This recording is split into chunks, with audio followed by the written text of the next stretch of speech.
Aso pulutan. Kukuha ko ng sapin. Yan ang apoy. Ito talunan, no? Malambot na to. 3 oras ang laga namin ito. Yan mo. Yan, no? Sarap nito. Isang kaldero. Kulang pa. Matagal maluto, matigas kasi. Ayan.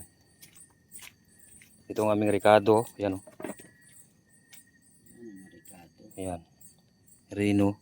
Sprite. Sili. Hindi mawala ang siling demonyo. Yan, no? Demonyo yan, eh. Kasama pang coke. Oh. Coke. Oh. Impi. Ay, kasama yan. Ano ba? Pagpatunaw ba? Ayan. Malasa talaga pag may yung siling demonyo.